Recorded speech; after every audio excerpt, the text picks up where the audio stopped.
అండి అందరికీ 6th class Telugu మనం 1 to 12 లెసన్స్ అనేది మీకు 1 to 6 లెసన్స్ అనేది ఫస్ట్ వీడియో కింద అందించాను. ఇది మీకు 7th లెసన్ నుంచి 12th లెసన్ వరకు అనమాట. 7th నుంచి 12th లెసన్ వరకు మీకు 6 లెసన్స్ అనేవి ఉంటాయి. 6 లెసన్ నుంచి మనం 60 బిట్స్ అనేవి కవర్ చేస్తూ వీడియో అనేది చేయడం జరిగింది. చివరి వరకు చూడండి. ఇక్కడ ఫస్ట్ బిట్ మనం చూసుకున్నట్లయితే మమకారం పాఠ్యాంశం ఈ కథా సంపుటి నుండి గ్రహించబడింది. మమకారం పాఠ్యాంశం ఈ కథా సంపుటి నుండి గ్రహించబడింది. రచయిత ఎవరు? మమకారం రచయిత 6 క్లాసులు చిలుకూరి దేవపుత్ర గారు 6 క్లాసులు అనే కథా సంపుటి నుంచి మమకారం పాఠ్యాంశాన్ని తీసుకోవడం జరిగింది. భాషాభిరుచి ఇతివృత్తంగా గల పాఠ్యాంశం ఏంటి? భాషాభిరుచి ఇతివృత్తంగా గల పాఠ్యాంశం ఏంటి? మమకారం. చిలుకూరి దేవపుత్ర గారికి 1996లో లభించినటువంటి పురస్కారం పేరేంటి? చాసో స్ఫూర్తి సాహితీ పురస్కారమా? పొట్టి శ్రీరాములు తెలుగు విశ్వవిద్యాలయం వారి ధర్మనిధి పురస్కారమా? ఆంధ్రప్రదేశ్ గుర్రం జాషువా పురస్కారమా? ఆటా పురస్కారమా? So option D is right answer, ATA పురస్కారం. నెక్స్ట్ వన్, అవసరాల కోసం తెలుగు నేర్చుకుంటాం కానీ దాని మీద వ్యామోహంతో మాతృభాషను నిరాదరించడం సరికాదు.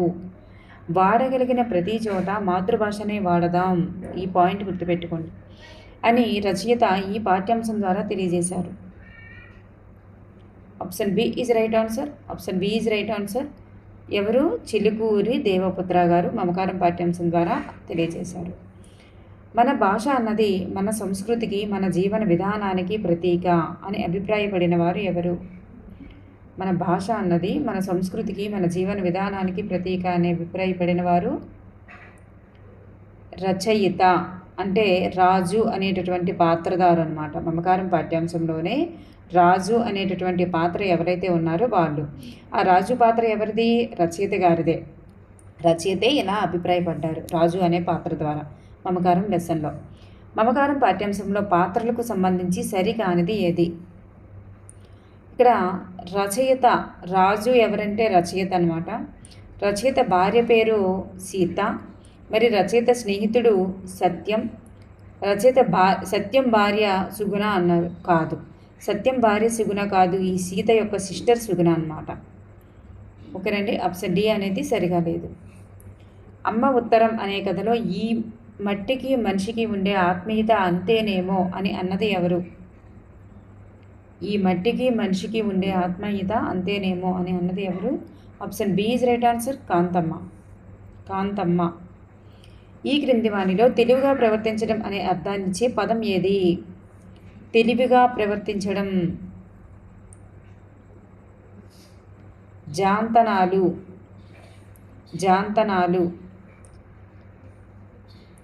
లేదా జానాతనాలన్నా జాంతానాలన్నా ఒకటే అన్నమాట. ఇంతి అనే పదం యొక్క ప్రకృతి రూపం ఏంటి? Option A is right answer, స్త్రీ. క్రింది వానిలో సవర్ణ దీర్ఘ సంధికి సంబంధించిన పదం ఏది? సవర్ణ దీర్ఘ సంధికి సంబంధించిన పదం ఇంకా ప్లస్ ఎప్పుడు, ఇంకెప్పుడు సవర్ణ దీర్ఘ సంధి కాదు. పిల్లలు ప్లస్ ఇద్దరు సవర్ణ దీర్ఘ సంధి కాదు. లేదని, లేదు ప్లస్ అని సవర్ణ దీర్ఘ సంధి కూడా కాదు. ఇవేవి కూడా కాదు. ఈ నిశ్చితాభిప్రాయం అనేది సవర్ణ దీర్ఘ సంధి. నిశ్చిత ప్లస్ అభిప్రాయం, నిశ్చితాభిప్రాయం. నెక్స్ట్ వన్, వదినా మరదళ్ళు అనునవి ఏ సమాసం? వదినా మరదళ్ళు అనునది ఏ సమాసం? వదినయును మరదళ్ళుయును ద్వంద్వ సమాసం. ద్వంద్వ అంటే రెండు పదాలకి కూడా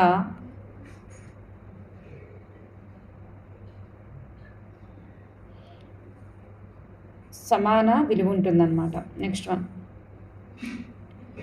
సమాపక క్రియలు లేకుండా ఒక అసమాపక క్రియతో ముగిసేటటువంటి వాక్యం ఏంటి? సమాపక క్రియలు అనేవి ఉండవు. అసమాపక క్రియలు అనేవి ఉండవు. ఒక సమాపక క్రియతో ముగిసేటటువంటి వాక్యం ఏంటి? అసమాపక క్రియలు అసలు ఉండకుండా ఒక సమాపక క్రియతో ముగిసే వాక్యం సామాన్య వాక్యం. అమ్మ బుజ్జగించింది, అమ్మ అన్నం పెట్టింది అనే వాక్యాన్ని సంశిష్ట వాక్యంగా మార్చగా, అమ్మ బుజ్జగించింది, అమ్మ అన్నం పెట్టింది అనే వాక్యాన్ని సంశ్లిష్ట వాక్యంగా మార్చగా సంశిష్ట వాక్యంలో ఏం రావాలి?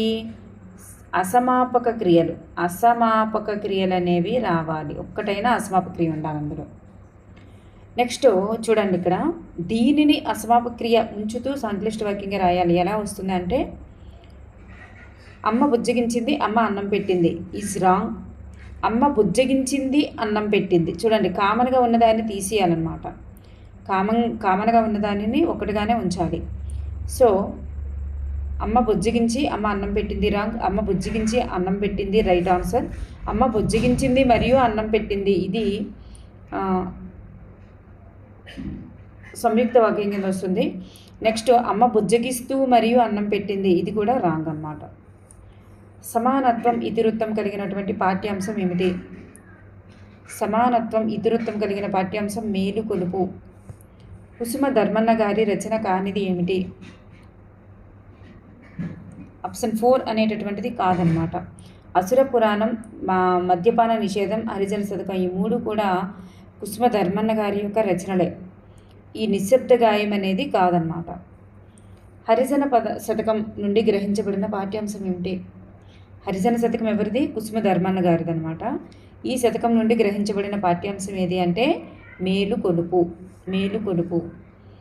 దళిత వర్గం నుండి చదువుకొని పైకి వచ్చి తిరిగి ఆ చదువును తన జాతి మేలు కోసం వెచ్చించిన అతి కొద్ది మంది దళిత విద్యార్థుల్లో ఈయన ఒకరు. Option 1 is right answer. Kusuma Dharmanna. ఎక్కడ మనస్సు నిర్భయంగా ఉంటుందో అనే కవిత మూల రచయిత ఎవరు? ఎక్కడ మనస్సు నిర్భయంగా ఉంటుందో అనే కవిత మూల రచయిత. అక్కడ అనువాద రచయిత, మూల రచయిత ఇద్దరు ఉంటారు. మూల రచయిత అంటే దీనిని ఒరిజినల్గా ఫస్ట్ రాసిన వారు ఎవరు అని. ఫస్ట్ రాసిన వారు రవీంద్రనాథ్ ఠాగూర్. దీనిని అనువదించిన వారు గుడిపాటి వెంకటాచలం. గుడిపాటి వెంకటాచలం అన్నమాట. గుడిపాటి వెంకటాచలం. నెక్స్ట్ వన్, ఎక్కడ మనస్సు నిర్భయంగా ఉంటుందో అనే కవిత ఏ రచనలోనిది? ఇది ఏ రచనలోనిది అంటే గీతాంజలిలోనిది. గుడిపాటి వెంకటాచలం గారు ఉపాధ్యాయునిగా పాఠశాల పర్యవేక్షకుని తాను గమనించిన అంశాలను దృష్టిలో ఉంచుకొని రాసినటువంటి పుస్తకం ఏది?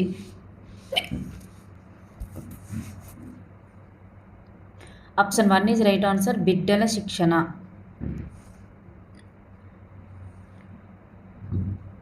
విద్యను, పెంపకాన్ని మేళవించవలసిన అవసరాన్ని గుర్తించిన అరుదైన పిల్లల ప్రేమికుడు ఎవరు? విద్యను, పెంపకాన్ని మేళవించవలసిన అవసరాన్ని గుర్తించినటువంటి అరుదైన పిల్లల ప్రేమికుడు ఎవరు? గుడిపాటి వెంకటాచలం. అగము లేదా పాతకము అనే పర్యాయ పదాలు కలిగినటువంటి పదం ఏది? అగము లేదా పాతకము అనే పర్యాయ పదాలు కలిగిన పదం పాపం. మున్నీరు అనగా అర్థం ఏంటి? మున్నీరు అనగా అర్థం సముద్రం. వెలది, పొలతి అనునవి పర్యాయ పదాలుగా కలిగిన పదం ఏంటి? స్త్రీ. వెలది, పొలతి, నారి ఇవన్నీ కూడా స్త్రీ అన్నమాట. కవి అనే పదానికి వికృతి రూపం. Option B is right answer. కయి. యాచకుడు పదానికి వ్యతిరేక పదం. Option C is right answer. దాత. హక్కులకై పదంలోని సంధి.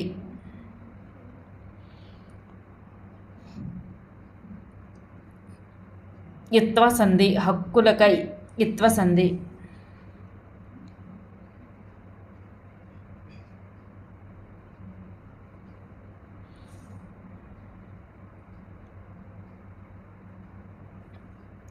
ఇది ఒకసారి కామెంట్ చేయండి తెలిసిన వాళ్ళు. హక్కులకు ప్లస్ ఐ అనేది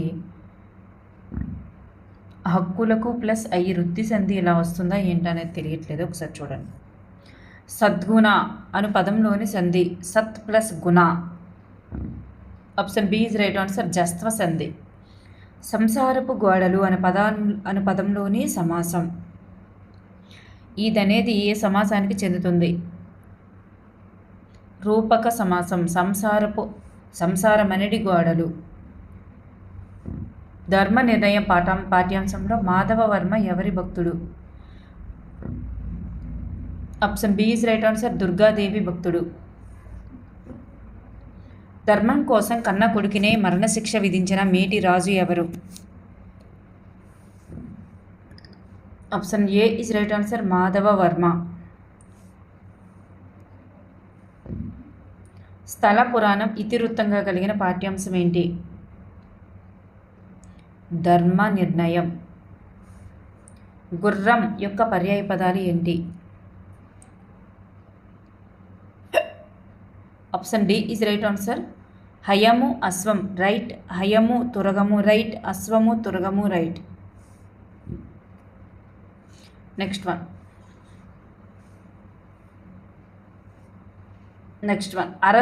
అరదము అనున్నది ఈ పదం యొక్క వికృతి రూపం. అరదము అనేది రథం యొక్క వికృతి రూపం. సింహాసనం అనే పదంలోని సంధి.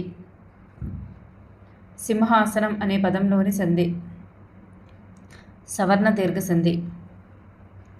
గడియ అనగా 24 నిమిషాలు.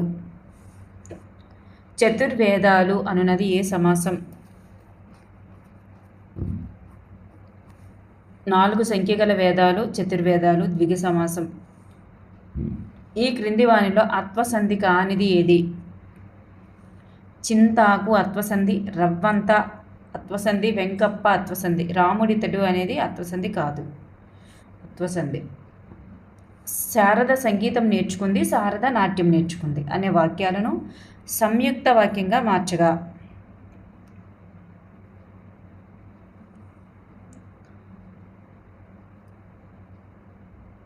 శారద సంగీతం నాట్యం నేర్చుకుంది. శారద సంగీతం నాట్యం నేర్చుకుంది అనేది సంయుక్త వాక్యం. కోటీరం అనగా కోటీరము అంటే కిరీటము. నియర్లీగా వస్తాయి. కుటారము అంటే గొడ్డలి. కుటారము అంటే గొడ్డలి. క్వాటరము అంటే తర్ర. కోటీరం అంటే కిరీటము. క్వాటరము అంటే తొర్ర. కుటారము అంటే గొడ్డలి. అంబ అను పదం యొక్క వికృతి రూపం. అమ్మ. క్రింది వానిలో ప్రశ్నార్థక వాక్యం ఏది? ప్రశ్నార్థక వాక్యంలో ఏమొస్తాయంటే ఏది, ఏమిటి, ఎక్కడ, ఎప్పుడు, ఎందుకు, ఎలా, ఇలాంటివన్నీ పదాలు రావాలి. అలాంటి వాటిలో ఏదో ఒక పదం రావాలి. ఏది, ఏమిటి, ఎప్పుడు, ఎక్కడ, ఎందుకు, ఎలా ఇలాంటి వర్డ్స్ అనేవి రావాలి. అది ప్రశ్నార్థక వాక్యం అవుతుంది. ఇందులో పేరేమిటి అని వచ్చింది కాబట్టి option B is right answer. రేపు ఆహా ఎంత బాగుందో అనేది ఆశ్చర్యార్థక వాక్యం. రేపు వర్షం వస్తుందో రాదో నిశ్చయార్థక సందేహార్థక వాక్యం. నీవు అక్కడికి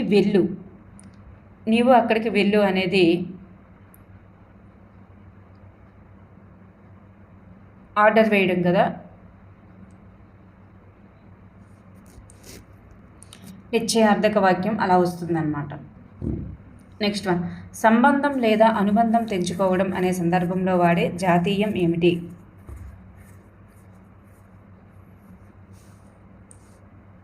సంబంధం లేదా అనుబంధం తెంచుకోవడం అనే సందర్భంలో వాడే జాతీయం త్రిలోదకాలు ఇవ్వడం.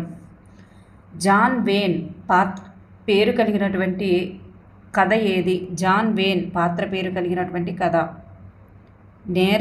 నేరము శిక్ష. ఈ ఒక్క అహింసా చర్య ఎంత శక్తివంతమైనదంటే అది నిన్ననే జరిగినట్టుగా అనిపిస్తుంది. ఆ హింసకున్న శక్తి అటువంటిది. ఈ వాక్యాలు ఏ కథలోనివి? నేరము శిక్షలోనివి. రావణుడు సీతను అపహరించి అశోకవనంలో ఎక్కడ ఉంచారు? శిశుంపా వృక్షం కింద. తనను తాను రక్షించేవారు లేరని బాధపడుతున్న సీతాదేవితో మానవ భాషలో మాట్లాడి ఓదార్చినది ఎవరు? ఆంజనేయుడు. ధనుజకాంత అనగా రాక్షస స్త్రీ. Option A is right answer. పిచ్చుక నేర్పిన పాఠం అనేది ఎక్కడ నుండి గ్రహించబడింది? పిచ్చుక నేర్పిన పాఠం అనేది ఎక్కడ నుండి గ్రహించబడింది? వ్యక్తిత్వ వికాస కథల నుంచి గ్రహించబడింది. Option C is right answer. శుద్ధాంతము అనగా అర్థం ఏంటి? Option A is right answer. అంతఃపురం లేదా రాణిగారి కోట. సాహితీవనం అనేది ఏ సమాసం? సాహితి అనేది వనం రూపక సమాసం.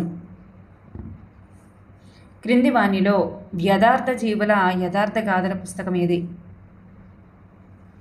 జీవన సమరం. ఏ నవలకు గాను రావూరి భరద్వాజ గారికి 2012లో జ్ఞానపీఠ పురస్కారం లభించింది? జ్ఞానపీఠ పురస్కారం Pakudu Rallu. Option C is right answer. జానపద కళల పట్ల విద్యార్థులకు అవగాహన కల్పించడం ముఖ్య ఉద్దేశంగా కలిగిన పాఠ్యాంశం ఏది?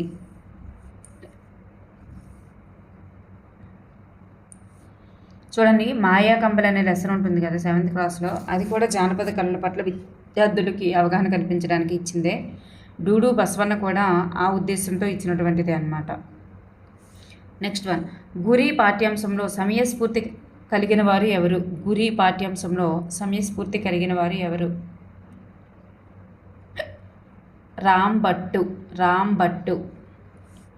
ఈ క్రింది వానిలో కాలానుగుణంగా అనేక రూపాంతరాలు చెంది ఏకపాత్రగా మారి ఎరుక చెప్పే సోదిగా నేడు మిగిలిపోయిన జానపద కళారూపం ఏంటి? సోదిగా నేడు మిగిలిపోయిన జానపద కళారూపం ఏంటి? కురవంజి. గంగిరెద్దు ఆడే ప్రదేశానికి గల పేరేంటి? డూడు బసవన్న పాఠ్యాంశంలో ఉంటుంది. గడి అనేది గంగిరెద్దు ఆడేటటువంటి ప్రదేశానికి పేరు. రాండోలు అనేది డోలు, ఒక రకమైన డోలు అది. గంగడోలు అనేది ఆవుకి మెడభాగం కిందన వేలాడుతూ ఉంటుంది కదా, దాన్ని గంగడోలు అంటారు. కొడక అంటే కర్రపుల్లలు, కొడతారు కదా డోలుని, ఆ కర్రపుల్లలు. జీవన వైవిధ్యం ఇతివృత్తంగా కలిగిన పాఠ్యాంశం ఏంటి? ఇతివృత్తంగా కలిగిన పాఠ్యాంశం. చూడండి, భారతదేశం అనేది భిన్నత్వంలో ఏకత్వం కలిగి విభిన్న మతాలు, జాతులు, కులాల వారందరూ ఉన్నటువంటి భారతదేశంలో ఇంత జీవన వైవిధ్యం ఉన్నప్పటికీ కూడా అందరూ కలిసిమెలిసి ఉంటున్నారని తెలియదు. ఒకరంటే ఒకరికి మర్యాదలు కలిగి ఉంటూ ఇలా జీవన వైవిధ్యాన్ని కలిగి ఉంటున్నారని చెప్పేసి ఇతివృత్తాన్ని కలిగిన పాఠ్యాంశం ఏది అంటే ఎంత మంచి వారమ్మా. పంట సంరక్షకులుగా నేడు వైద్య నిపుణులుగా ఎంతో జ్ఞానాన్ని కలిగిన వారు ఎవరు? పంట సంరక్షకులుగా నేడు వైద్య నిపుణులుగా ఎంతో జ్ఞానాన్ని కలిగిన వారు ఎవరు అంటే యానాదులు. నాగులు, చెంచులు, గోండులు, యానాదులు అన్నమాట ఆన్సర్. నెల్లూరు గాంధీగా ప్రసిద్ధికెక్కిన వారు ఎవరు? వెన్నెలకంటి రాఘవయ్య నెల్లూరు గాంధీగా ప్రసిద్ధికెక్కినవారు. Thank you everyone.